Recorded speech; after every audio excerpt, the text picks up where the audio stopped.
ये है हमारी जो स्लाइड्स बनी हैं, टॉपिक है पृष्ठीय क्षेत्रफल और आयतन। तो बहुत सी आकृतियाँ, विभिन्न प्रकार की आकृतियाँ, 3D आकृतियाँ हम पढ़ते हैं, क्यूब, क्यूबॉइड, सिलेंडर, कोन, फ्रस्टम, स्फीयर। तो इनके बारे में मैंने इनके सामान्य डेफिनेशन क्या होती है, इनकी परिभाषा क्या होती है, और इनसे रिलेटेड जो आपके टोटल सरफेस एरिया है या कर्व्ड सरफेस एरिया है या वॉल्यूम, उनको निकालने के लिए फार्मूले क्या क्या होते हैं। तो चलिए बच्चों स्लाइड्स प्रारंभ करते हैं। पहली स्लाइड हमारी जो होगी वो पहले विभिन्न प्रकार के ठोस आकार जो हम पढ़ते हैं वो क्या क्या है होते हैं उनके बारे में है। बच्चों हम सबसे पहले जो 2D में हमने पढ़ी हुई है, वर्ग, आयत, मतलब चतुर्भुज या त्रिभुज, ये हमने आकृतियाँ पहले पढ़ी हुई हैं। हम बात कर रहे हैं 3D की। तो सबसे पहले हम क्यूबॉइड और क्यूब पढ़ेंगे, घनाभ और घन। दूसरी आकृति इसमें आती है बच्चों लंबवृत्तीय बेलन, राइट सर्कुलर सिलेंडर। इसके बाद अगली आकृति जो हम पढ़ेंगे लंबवृत्तीय शंकु, राइट सर्कुलर कोन। अगली आकृति जो हमारे कोर्स में होगी शंकु का छिन्नक। ये 10th क्लास के लिए नया है और इससे पहले आपने घनाभ, घन, लंबवृत्तीय बेलन, लंबवृत्तीय शंकु ये आपने पढ़े हुए हैं। तो शंकु का छिन्नक ये बच्चों शंकु से ही प्राप्त होता है। जब शंकु को हम उसके आधार के समांतर किसी तल से काट दें तो जो आकृति हमें बाल्टी के आकार में प्राप्त होती है वो ही शंकु का छिन्नक या फ्रस्टम ऑफ कोन कहलाता है। अगली आकृति हम पढ़ेंगे बच्चों गोला, स्फीयर। तो ये इतनी आकृतियाँ हमने यहाँ पर हमारे अभी जो सिलेबस में हैं उनके बारे में मैंने सामान्य सी परिभाषाएं, ताकि हर कोई भी बच्चा इसको आसानी से समझ सके, ये कोशिश मैंने की है उनकी आकृतियों के साथ। तो चलिए पहले हम पहली आकृति की ओर जाते हैं, घनाभ, क्यूबॉइड। क्यूबॉइड किसे कहते हैं, घनाभ किसे कहते हैं? बच्चों घनाभ 6 आयताकार समतलों से घिरी हुई बंद आकृति होती है। अतः 6 आयताकार समतलों से घिरी बंद आकृति को हम घनाभ कहते हैं। तो इसमें 6 आयताकार समतल होते हैं जिन्हें हम फलक भी कहते हैं या पृष्ठ होते हैं जो इनके, जैसे आपका ज्योमेट्री बॉक्स है तो उसमें आप देखेंगे 6 फलक होते हैं, 6 तल होते हैं उसके, जो समतल पृष्ठ के रूप में होते हैं। बच्चों इसमें 12 कोरें होती हैं, किनारे जो होते हैं जिन्हें आप भुजाएं भी कहते हैं।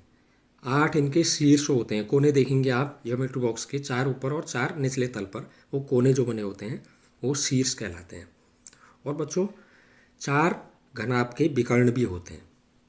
अब विकर्ण होता क्या, जैसे आपने चतुर्भुज में पढ़ा हुआ है, 2 सम्मुख शीर्षों को मिलाने से बनी रेखाखंड को हम घनाभ कहते हैं। तो वही परिभाषा यहाँ विकर्ण कहते हैं, वही परिभाषा हम इधर घनाभ के लिए भी कह सकते हैं। घनाभ के 2 सम्मुख शीर्षों को मिलाने वाले रेखाखंड को हम घनाभ का विकर्ण या डायगोनल कहते हैं। ये कितने होते हैं मैंने बताया, 4 होते हैं। घनाभ का संपूर्ण पृष्ठीय क्षेत्रफल निकालना है बच्चों, टोटल सरफेस एरिया, जिसे हम संक्षिप्त रूप में TSA भी लिखते हैं। तो ये संपूर्ण पृष्ठीय क्षेत्रफल क्या होगा, कितने पृष्ठ होते हैं इसके, कितने तल होते हैं, 6 तल होते हैं, और 6 के 6 तल आयताकार होते हैं।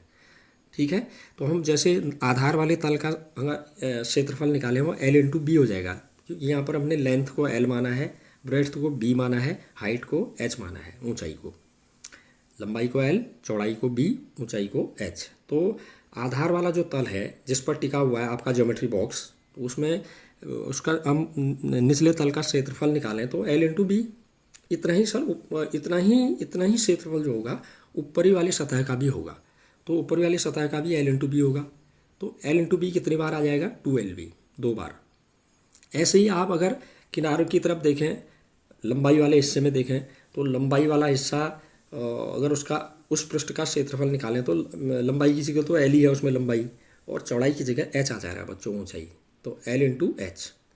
ठीक है, और L/H दूसरी तरफ का भी आ जाएगा, 2LH या 2HL ये भी हो जाएंगे, 2HL भी आगे। और बच्चों चौड़ाई वाले हिस्से को आप देखें तो चौड़ाई वाले हिस्से में लंबाई की जगह तो B आ जाएगा चौड़ाई, और चौड़ाई की जगह H आ जाएगा ऊंचाई, तो BH आ जाएगा चौड़ाई वाले हिस्से का एक पृष्ठ का क्षेत्रफल। ऐसे ही दोनों पृष्ठ हैं दोनों तरफ के, तो 2BH आ गए वो। अब इनको हम सबको ऐड कर दें तो 2LB plus 2BH plus 2HL, 2 को हम कॉमन ले लें तो ये फार्मूला बन जाता है हमारा घनाभ का संपूर्ण पृष्ठीय क्षेत्रफल का 2 ब्रैकेट में LB plus BH plus HL। उसके बाद बच्चों घनाभ का विकर्ण हमें निकालना है। जैसे हम आयत का विकर्ण निकालते हैं, वर्ग का विकर्ण निकालते हैं, तो वहाँ पर हम क्या करते हैं, अंडर रूट लंबाई का वर्ग प्लस चौड़ाई का वर्ग। अब यहाँ 3 विमाएँ हैं, लंबाई भी है, चौड़ाई भी है, ऊंचाई भी है, तो घनाभ का विकर्ण बराबर अंडर रूट L का स्क्वायर प्लस B का स्क्वायर प्लस H का स्क्वायर, अर्थात उसकी लंबाई का अंडर रूट के अंदर लंबाई का स्क्वायर धन चौड़ाई का स्क्वायर धन ऊंचाई का स्क्वायर। अब बात आती है घनाभ का आयतन। आयतन होता क्या है? आयतन माने उसकी धारिता से मतलब है कितना कोई भी सामान किसी बर्तन में हम रख सकते हैं, वो उसको हम आयतन से बताते हैं। ठीक है, तो आयतन कैसे निकालते हैं घनाभ का? लंबाई गुणा चौड़ाई गुणा ऊंचाई, L into B into H. तो बच्चों ये घनाभ की आकृति है, इसमें हमने लंबाई को लेंथ जिसको हम L कहते हैं, चौड़ाई को ब्रेड्थ जिसको हम B से डिनोट करते हैं, ऊंचाई H जिसको हम हाइट H से डिनोट करते हैं। अब बात आती है बच्चों घन, क्यूब। घनाभ और घन में थोड़ा सा अंतर है, आपने पूर्व कक्षाओं में ये पढ़ा हुआ है। घनाभ के प्रत्येक तल आयताकार होते हैं, प्रत्येक पृष्ठ उसका प्रत्येक जो फलक है वो आयताकार होता है, लेकिन घन में प्रत्येक फलक वर्गाकार हो जाता है, अर्थात इसकी प्रत्येक कोरें बराबर होती हैं। तो यही इसकी डेफिनेशन भी होगी बच्चों। घनाभ जैसे हमने घनाभ की परिभाषा दी थी, वैसे ही हम घन की परिभाषा भी दे सकते हैं। 6 आयताकार की जगह वर्गाकार आ जाएगा। 6 वर्गाकार समतलों से घिरी हुई बंद आकृति को हम घन कहते हैं। ठीक है, तो इसमें भी बच्चों जैसे घनाभ में 6 फलक कहा हमने, इसमें भी 6 फलक होते हैं। घन में भी 6 फलक होते हैं या 6 समतल पृष्ठ होते हैं, 6 तल होते हैं। इसकी भी 12 कोरें होती हैं, 8 शीर्ष होते हैं और 4 इसके भी विकर्ण होते हैं।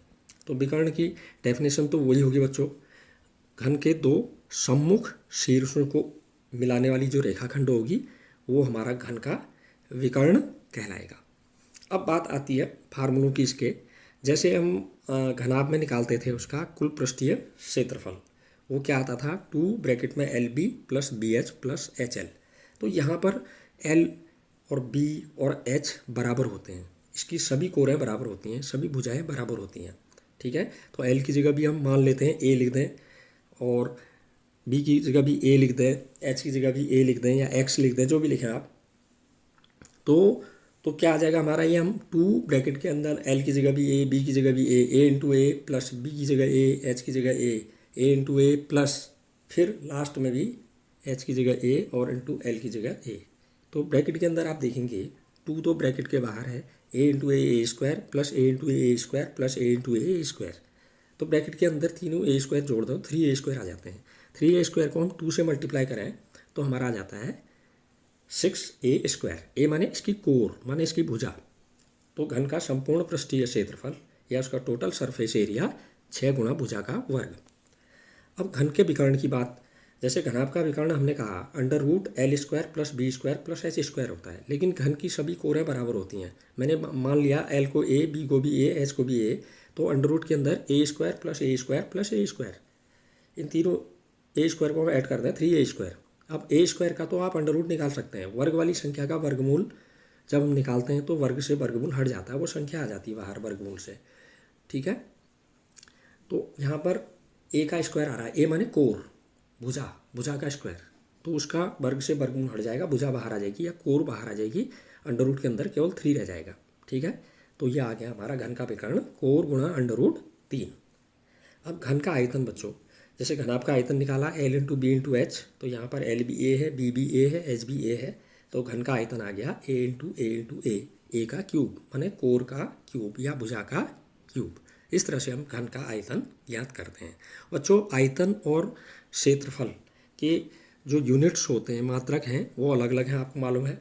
हम क्षेत्रफल चाहे कोई भी आकृति हो उसका क्षेत्रफल वर्ग मात्रक में लिखते हैं या वर्ग यूनिट में लिखते हैं, जबकि आयतन हम हमेशा क्यूब में लिखते हैं, घन सेमी, घन मीटर, मतलब घन मात्रक के रूप में हम उसको डिनोट करते हैं, लिखते हैं उस यूनिट को। ठीक है, अगली स्लाइड की ओर जाते हैं बच्चों।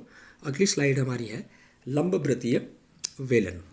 लंबवृत्तीय वेलन जिसे हम सामान्यतः बेलन कहते हैं।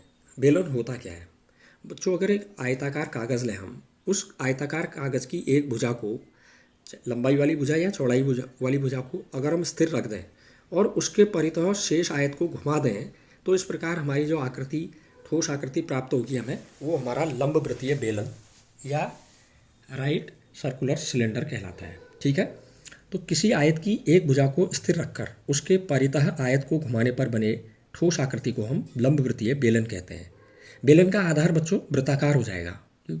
ठीक है, जब हम उसको घुमाएंगे तो एक वृत्त आपका वृत्त बन जाएगा, आधार में भी और ऊपरी सतह में भी, दोनों सिरे इसके वृत्ताकार होंगे। यदि लंबवृत्तीय बेलन के आधार की त्रिज्या को हम r मान लें और बेलन की ऊंचाई को हम h मान लें, तो बच्चों बेलन का वक्र पृष्ठीय क्षेत्रफल जो होता है वो पहले हम आधार की परिधि निकाल लेंगे। आधार की त्रिज्या हमने r मानी है, आधार इसका वृत्ताकार है, तो परिधि होगी 2πr। उसको अगर उसकी ऊंचाई से गुणा कर दें तो हमारा बेलन का वक्र पृष्ठीय क्षेत्रफल ज्ञात हो जाता है। तो बेलन का वक्र पृष्ठीय क्षेत्रफल, वक्र पृष्ठीय क्षेत्रफलों के क्या कहते हैं? जैसे हम कुल पृष्ठीय क्षेत्रफल को टोटल सरफेस एरिया कहते हैं, तो यहाँ पर वक्र माने कर्व। ठीक है, CSA कर्व्ड सरफेस एरिया, मुड़े हुए तल का क्षेत्रफल। तो बेलन का वक्र पृष्ठीय क्षेत्रफल जो मुड़ा हुआ है चारों ओर का, उसका वक्र पृष्ठीय क्षेत्रफल या कर्व्ड सरफेस एरिया, CSA भी कहते हैं इसको शॉर्ट में, बराबर 2πrh। अब बच्चों बात आती है बेलन का कुल पृष्ठीय क्षेत्रफल। अब कुल में क्या आ जाएगा? हमने अभी केवल वक्र पृष्ठीय निकाला, इसका मुड़े हुए तल का क्षेत्रफल निकाला है। ऊपरी वाली सतह का और निचले सतह का भी क्षेत्रफल इसमें जोड़ दें तो हमारा कुल पृष्ठीय क्षेत्रफल निकल जाएगा। ऊपरी सतह भी हमारे वृत्ताकार है, इसकी निचली सतह भी वृत्ताकार है, समान वृत्त है और त्रिज्या हमने r मानी है, तो वृत्त का क्षेत्रफल πr² होता है। तो πr² निचले सतह का, πr² ऊपरी सतह का, अर्थात 2πr²। इसमें हम वक्र पृष्ठीय क्षेत्रफल में और जोड़ देंगे तो हमारा कुल पृष्ठीय क्षेत्रफल बेलन का निकल जाएगा। तो बेलन का कुल पृष्ठीय क्षेत्रफल 2πrh वक्र पृष्ठीय क्षेत्रफल प्लस 2πr² दोनों वृत्ताकार आधारों का क्षेत्रफल। तो 2πr आपका इसमें कॉमन आता है, तो 2πr ब्रैकेट में h प्लस r, ये हमारा बेलन का कुल पृष्ठीय क्षेत्रफल का सूत्र हो गया। अब बच्चों बात आती है बेलन का आयतन। बेलन का आयतन हम निकालते कैसे हैं? वैसे त्रिविमीय आकृति, जैसे घनाभ में कहा था मैंने आगे, लंबाई गुणा चौड़ाई गुणा ऊंचाई। अब बच्चों लंबाई गुणा चौड़ाई क्या होता है? वो घनाभ के आधार का क्षेत्रफल होता है, गुणा उसको ऊंचाई से हमने आधार के क्षेत्रफल को h से और गुणा कर दिया, हमारा आयतन निकल गया। तो इसी आधार पर हम बेलन का आयतन ज्ञात कर सकते हैं। बेलन का आधार माने उसकी, बेलन का आयतन माने उसके आधार का क्षेत्रफल गुणा उसकी ऊंचाई। और बेलन का आधार आपको मालूम है वृत्ताकार होता है। वृत्त का क्षेत्रफल कैसे निकालते हैं? पाई गुणा त्रिज्या का स्क्वायर, पाई इंटू r²। इसको आप इसकी ऊंचाई से गुणा कर दीजिए h से, तो बेलन का आयतन आ गया πr²h। ये हमारे बेलन के आयतन का फार्मूला है बच्चों। एक बेलन का चित्र मैंने दिखाया है, त्रिज्या को ऊपर लाल मैंने एक लाइन से खींच के r लिखा हुआ है त्रिज्या रेडियस, और हाइट को h लिखा हुआ है उसकी ऊंचाई हाइट। अब बच्चों अगली स्लाइड में जाते हैं। अब आता है हमारा लंबवृत्तीय शंकु, राइट सर्कुलर कोन। शंकु आपने आइसक्रीम गर्मियों में खाई है, आइसक्रीम का कोन कहते हैं, इसलिए उसको आइसक्रीम का कोन क्यों? वो उसका आकार जो होता है कोन के आकार का, शंकु के आकार का होता है, वो शंक्वाकार होता है। ठीक है, तो अब ये बच्चों कैसे बनेगा? जैसे हमने आयत को घुमाया, एक भुजा को स्थिर मानकर उसके परितः पूरे आयत को घुमा दिया स्थिर भुजा के चारों ओर, तो हमारा क्या बन गया था? लंबवृत्तीय बेलन। यहाँ पर अगर एक समकोण त्रिभुज ले लें हम, और उस समकोण त्रिभुज की समकोण बनाने वाली भुजाओं में से किसी एक भुजा को स्थिर कर लें और स्थिर मानकर बाकी शेष हिस्से को घुमा दें चारों ओर उसके, तो हमारी एक आकृति तैयार हो जाती है जिसे हम लंबवृत्तीय शंकु कहते हैं। अर्थात किसी समकोण त्रिभुज की समकोण बनाने वाली दो भुजाओं में से किसी एक को स्थिर मानकर त्रिभुज को उसके परितः घुमाने पर बने ठोस को लंबवृत्तीय शंकु कहते हैं। शंकु का आधार बच्चों वृत्ताकार होता है। जैसे हमारा बेलन में ऊपरी सतह और निचला सतह दोनों वृत्त थे, ठीक है, वृत्ताकार थे, लेकिन शंकु में ऊपरी सिरा जो है नुकीला होगा, खाली नोक एक बिंदु रूप में होगा, उसका कोई क्षेत्रफल नहीं होगा, नगण्य होगा, केवल आधार वाला सतह जो है वो वृत्ताकार होगा। अब मान लेते हैं, माना शंकु के आधार की त्रिज्या आर मान लिया हमने क्योंकि वृत्ताकार है वो। और शंकु की ऊंचाई, अब बच्चों शंकु की दो ऊंचाइयाँ होती हैं। एक तो लंबवत ऊंचाई, शीर्ष से हम आधार पर लंब डालते हैं वृत्ताकार आधार के केंद्र पर, वो तो ऊंचाई कहलाती है। और एक तिरछी ऊंचाई होती है जो उसका चारों ओर की सतह होती है तिरछी, उसको हम कहते हैं तिर्यक ऊंचाई। उसको हम एल से निरूपित करते हैं। तो हमने तिर्यक ऊंचाई एच मान लिया और तिर्यक ऊंचाई उसकी एल मान ली है। अब बच्चों शंकु की तिर्यक ऊंचाई एल हम जब हमें ज्ञात नहीं हो तो हम यहाँ पर जैसे अगर आप ये समझिए कि हमने शीर्ष से आधार वृत्ताकार आधार जो है उसके केंद्र पर लंब डाला तो हमारा एक समकोण त्रिभुज तैयार हो जाता है। समकोण त्रिभुज में अगर हम पाइथागोरस थ्योरम लगाएं तो एल यहाँ पर कर्ण के रूप में है समकोण त्रिभुज का, तो कर्ण का वर्ग बराबर शेष दो भुजाओं के वर्गों का योग। शेष दो भुजाएं कौन सी हुई, एक ऊंचाई होगी एक आधार की त्रिज्या होगी, तो एल स्क्वायर बराबर H square plus R square होगा। हमने एल का मान निकालना है तो अंडर रूट कर देंगे, under root H square plus R square. अगर हमें शंकु की तिर्यक ऊंचाई ज्ञात नहीं है तो हम इस सूत्र की सहायता से उस शंकु की तिर्यक ऊंचाई पहले ज्ञात कर लेंगे। अब बच्चों शंकु का वक्र पृष्ठीय क्षेत्रफल, जैसे बेलन का वक्र पृष्ठीय क्षेत्रफल हमने निकाला, शंकु का वक्र पृष्ठीय क्षेत्रफल, बेलन के और शंकु के वक्र पृष्ठीय क्षेत्रफल में क्या अंतर है। बेलन का ऊपर से नीचे तक सतह एक समान थी, सीधी थी, यहाँ तिरछी है, तभी तिर्यक ऊंचाई कहा है हमने, एल कहा, ठीक है ना। तो इसका वक्र पृष्ठीय क्षेत्रफल हम पाई आर इंटू एल करके निकालते हैं बच्चों, पाई इंटू आर इंटू तिर्यक ऊंचाई। और तिर्यक ऊंचाई आपको अगर ज्ञात नहीं है तो मैंने बताया भी, एल बराबर under root H square plus R square से हम ज्ञात कर लेंगे। और सूत्र की सहायता पाई आर एल सूत्र की सहायता से हम शंकु का वक्र पृष्ठीय मुड़े हुए तल का क्षेत्रफल ज्ञात कर लेंगे।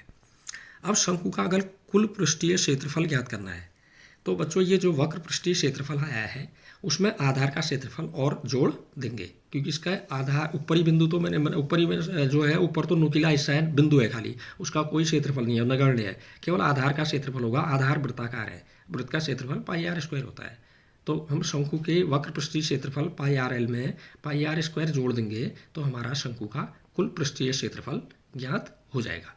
तो शंकु का कुल पृष्ठीय क्षेत्रफल हमारा आ गया बराबर pi R L plus pi R square. तो पाई आर को आप कॉमन ले लेंगे तो ब्रैकेट में एल प्लस आर, ये हमारा सूत्र बन गया शंकु का कुल पृष्ठीय क्षेत्रफल का। अब बात आती है शंकु का आयतन, वॉल्यूम ऑफ कोन। अब शंकु का आयतन जो होगा, मैं इसको आपको बेलन के आधार पर अगर समझाऊँ, एक बेलन के ऊपरी वृत्त के केंद्र से आधार का जो वृत्त है उसके व्यास के दोनों सिरों को मिला दें तो हमारे एक शंकु की आकृति 3 शंकु हमें प्राप्त हो जाते हैं। एक बेलन 3 शंकु के आयतन के बराबर हो जाता है, अर्थात शंकु का आयतन बेलन के आयतन के 1/3 के बराबर होगा, 1/3 हो जाएगा, ठीक है। और बेलन का आयतन हमने अभी निकाला है इससे पहले, पाई आर स्क्वायर एच आधार का क्षेत्रफल गुणा ऊंचाई, तो उसका 1/3 कर दीजिए, वो हमारा शंकु का आयतन निकल जाता है। तो शंकु के आयतन का फार्मूला क्या हो जाएगा, 1/3 पाई आर स्क्वायर एच। अगली स्लाइड में जाते हैं बच्चों। अब है शंकु का छिन्नक, जो आपने 9th तक नहीं पढ़ा हुआ है। शंकु का छिन्नक, फ्रस्टम ऑफ कोन, बच्चों एक शंकु से ही बनता है। मैंने अभी बताया था शुरुआत में, जब हम किसी शंकु को उसके आधार के समांतर किसी तल से काट दें और ऊपर वाले हिस्से को अलग कर दें तो जो बचता है हिस्सा उसमें हमारे 2 सिरे आ जाते हैं वृत्ताकार। आधार का हिस्सा वृत्ताकार, ऊपरी सिरा भी वृत्ताकार आ गया, एक वृत्त बड़ा आता है और एक वृत्त छोटा हो जाता है। इस तरह से दोनों के दोनों आधार वृत्ताकार हमारे प्राप्त होते हैं और ये आकार लगभग बाल्टी के समान आ जाता है, जिसे हम शंकु का छिन्नक कहते हैं, ठीक है बच्चों। तो शंकु को किसी ऊंचाई से उसके आधार पर बने वृत्त के समांतर समतल द्वारा काटे जाने पर बनी हुई आकृति को शंकु का छिन्नक या फ्रस्टम ऑफ कोन कहते हैं। माना इसके दोनों वृत्ताकार जो सिरे मैंने कहा, एक की त्रिज्या मैंने कैपिटल आर मान ली, बड़े वाले वृत्त का बड़ा वाला जो आधार है वृत्ताकार उसकी त्रिज्या आर मान ली, और छोटे वृत्ताकार आधार की त्रिज्या हमने स्मॉल आर मान ली। और ऊंचाई मान लेते हैं, जो लंबवत ऊंचाई है शंकु की वो हमने एच मान ली है, और तिरछी ऊंचाई इसकी या तिर्यक ऊंचाई हमने एल मान ली है। तो बच्चों अब इसके जो फार्मूले होते हैं, छिन्नक का तिर्यक ऊंचाई हमने निकालनी है, अगर एल हमें मालूम नहीं है तो जैसे हमने शंकु का निकाला था, शंकु का कैसे निकाला हमने, एल बराबर under root H square plus R square. तो यहाँ पर 2 त्रिज्याएँ हैं बच्चों, हम बड़े वाले वृत्ताकार आधार की त्रिज्या के वर्ग में से छोटे वाले वृत्ताकार आधार की जो त्रिज्या है उसके वर्ग को घटा देंगे, वो ले लेंगे आर स्क्वायर की जगह शंकु में, शंकु की जो हमने शंकु की त्रिज्या ऊंचाई निकाली थी वहाँ H square plus R square की जगह हम क्या लिख देंगे, capital R square minus R square. तो हमारा छिन्नक की त्रिज्या ऊंचाई आ जाएगी एल बराबर under root H square plus small bracket में capital R square minus small R square. Capital R आप जानते हैं जो बड़ा वृत्ताकार आधार है उसका त्रिज्या है, और स्मॉल आर जो है जो छोटा वृत्ताकार आधार है तल है उसकी त्रिज्या है। अब बात आती है बच्चों छिन्नक का वक्र पृष्ठीय क्षेत्रफल। जैसे आपने शंकु का निकाला पाई आर एल, लेकिन यहाँ आर की जगह मैंने बताया दो त्रिज्याएं हैं, दो वृत्ताकार तल हैं, तो वहाँ हम आर की जगह capital R plus small R, छोटे वृत्त की त्रिज्या प्लस बड़े वृत्त की त्रिज्या, ये ऐड करके आर की जगह वो लिख देंगे, बाकी पाई की जगह पाई, एल की जगह एल आएगा। ठीक है, तो छिन्नक का वक्र पृष्ठीय क्षेत्रफल पाई ब्रैकेट में capital R plus small R into L. अब बात आती है बच्चों शंकु का कुल पृष्ठीय क्षेत्रफल। कुल पृष्ठीय क्षेत्रफल में देखिए, एक तो आपका ये जो वक्र पृष्ठीय क्षेत्रफल निकाला आपने कर्व्ड सरफेस एरिया, इसमें आप दोनों वृत्ताकार तलों के क्षेत्रफल को और जोड़ देंगे। अब एक बड़े वाला जो तल है उसकी त्रिज्या कैपिटल आर है, तो उसका क्षेत्रफल वृत्त का क्षेत्रफल पाई कैपिटल आर का स्क्वायर, और जो छोटा वृत्त है उसका क्षेत्रफल पाई इंटू स्मॉल आर का स्क्वायर। इसको और ऐड कर दोगे इस वक्र पृष्ठीय क्षेत्रफल में, तो आपके छिन्नक का कुल पृष्ठीय क्षेत्रफल निकल जाएगा। तो छिन्नक का कुल पृष्ठीय क्षेत्रफल बराबर क्या आ जाएगा, पाई ब्रैकेट में capital R plus small R into L, ये तो आ गया वक्र पृष्ठीय क्षेत्रफल, प्लस इसमें आप बाकी दोनों वृत्तों के क्षेत्रफलों को और जोड़ देंगे। दोनों में पाई आ रहा है, मैंने पाई कॉमन ले लिया, ब्रैकेट में लिख दिया है बड़े वाले वृत्त की त्रिज्या का स्क्वायर प्लस छोटे वृत्त की त्रिज्या का स्क्वायर, ब्रैकेट बंद। ठीक, अब बात आती है शंकु का आयतन। शंकु का आयतन बच्चों अभी हमने छिन्नक का आयतन, शंकु का आयतन निकाला था हमने, क्या निकाला था 1/3 पाई आर स्क्वायर एच। ठीक है, तो उसी तरह से छिन्नक का आयतन 1/3 पाई एच भी ठीक है, एक ही है, लेकिन त्रिज्याएं दो हैं। तो यहाँ पर बच्चों ब्रैकेट में बड़े वृत्त की त्रिज्या का स्क्वायर प्लस बड़े वृत्त की त्रिज्या इंटू छोटे वृत्त की त्रिज्या प्लस छोटे वृत्त की त्रिज्या का स्क्वायर, ये हम एक आर स्क्वायर की जगह ये आ जाएगा हमारा शंकु में जो आर स्क्वायर आता है उसकी जगह पर। ठीक है, तो छिन्नक का आयतन क्या आ जाएगा 1/3 पाई एच, और ब्रैकेट में आर स्क्वायर की जगह कैपिटल आर का square plus capital R into small R plus small R का स्क्वायर, ये ब्रैकेट में आ जाएगा हमारा। इससे हम छिन्नक का आयतन निकाल लेंगे इस फार्मूले से। ठीक है बच्चों, ये मैंने छिन्नक का चित्र बनाया है। ये तिरछी ऊंचाई देखिए एल से दिखा रखी है, कैपिटल एल लिखा है मैंने, वैसे सूत्र में स्मॉल एल लिखा हुआ है, यहाँ कैपिटल एल दिखा दिया है, और बड़े वृत्त की त्रिज्या कैपिटल आर मान रखी है। निचला जो वृत्त है आधार वाला वो बड़ा वृत्त है, और ऊपर वाला सिरा जो है वृत्ताकार सिरा उसकी त्रिज्या स्मॉल आर मान रखी है। ऊंचाई इसकी जो लंबवत ऊंचाई है वो एच अंदर से दिखाई गई है। अब बात आती है बच्चों गोला, स्फीयर। गोला किसे कहते हैं बच्चों, किसी अर्धवृत्त को उसके व्यास के परितः अगर हम घुमा दें, इस प्रकार जो हमें ठोस आकृति प्राप्त होती है उसको हम गोला या स्फीयर कहते हैं। ठीक है, अब माना गोले की त्रिज्या को हम आर मान लें, स्मॉल आर। ठीक है, तो गोले का कुल पृष्ठीय क्षेत्रफल कहिए या वक्र पृष्ठीय क्षेत्रफल, इसका कर्व्ड सरफेस एरिया भी और टोटल सरफेस एरिया भी बराबर होता है। क्यों? क्योंकि गोला एक ही बिंदु पर तल पर टिका हुआ होता है, वो एरिया घेरता नहीं है, केवल एक बिंदु पर टिका होता है, इसलिए इसका वक्र पृष्ठीय क्षेत्रफल और कुल पृष्ठीय क्षेत्रफल गोले के बराबर होते हैं। वो फार्मूला है 4 pi R square, 4 into pi into त्रिज्या का स्क्वायर। ठीक है बच्चों, अगर हम इसको आधा गोला कर दें, बीचों बीच काट करके इसको अर्धगोले में बदल दें, तो अर्धगोले का वक्र पृष्ठीय क्षेत्रफल और कुल पृष्ठीय क्षेत्रफल दो अलग अलग होंगे बच्चों। क्योंकि अब जब हमने अर्धगोला बनाया बीचों बीच काट के इसको, तो इसका एक आधार हमें वृत्ताकार प्राप्त हो रहा है। तो अर्धगोले का वक्र पृष्ठीय क्षेत्रफल तो क्या हो जाएगा, पूरे गोले का जो वक्र पृष्ठीय क्षेत्रफल है उसका आधा, 4 पाई आर स्क्वायर था उसका आधा माने बट्टे 2 कर दीजिए आप, तो अर्धगोले का वक्र पृष्ठीय क्षेत्रफल तो 2 पाई आर स्क्वायर, ये फार्मूला होगा उसका। लेकिन अर्धगोले का हम कुल पृष्ठीय क्षेत्रफल भी निकालेंगे, क्योंकि अर्धगोले में जब हम काटेंगे बीचों बीच, तो जो ऊपर वाला सतह आएगी वो भी वृत्ताकार आ जाएगी, तो एक वृत्त का क्षेत्रफल इसमें और ऐड हो जाएगा। ठीक है, 2 पाई आर स्क्वायर में पाई आर स्क्वायर और हम जोड़ देंगे, तो अर्धगोले का कुल पृष्ठीय क्षेत्रफल हमारा आ जाएगा 3 पाई आर स्क्वायर। अब बात आती है गोले का आयतन। गोले का आयतन का फार्मूला है बच्चों 4/3 pi R cube, 4/3 pi into R की पावर 3। ठीक है। इस तरह से हम गोले का आयतन ज्ञात कर सकते हैं। अर्धगोले का आयतन अगर निकालना है तो इसका आधा कर दीजिए, 1/2 कर दीजिए 4/3 पाई आर क्यूब का, तो अर्धगोले का आयतन हमारा हो जाता है 2/3 पाई आर क्यूब। तो ये फार्मूले हमारे जो मेन हैं बच्चों यहाँ, और इनकी जो परिभाषाएं हैं वो मैंने आपको समझाई हैं इन स्लाइड्स के माध्यम से। आपने अच्छी तरह से इनको देखना है, पढ़ना है, और फार्मूलों को आप जब अप्लाई करेंगे, आप क्वेश्चंस में अप्लाई करेंगे तो आपको फार्मूले याद हो जाते हैं, ठीक है। तो आपने मेरी ये स्लाइड्स को ध्यान से देखना है और उसके बाद आपको कमेंट भी करना है, और मेरे चैनल को सब्सक्राइब भी कीजिए बच्चों, ताकि मैं आपके लिए और भी अच्छा मैटर बना के दूँ। कोशिश करूँ कि आपके लिए मैं कोई अच्छी सी टॉपिक पर अच्छी सी स्लाइड्स पीपीटी के माध्यम से दे सकूँ और आपको उसको फ़ायदा हो।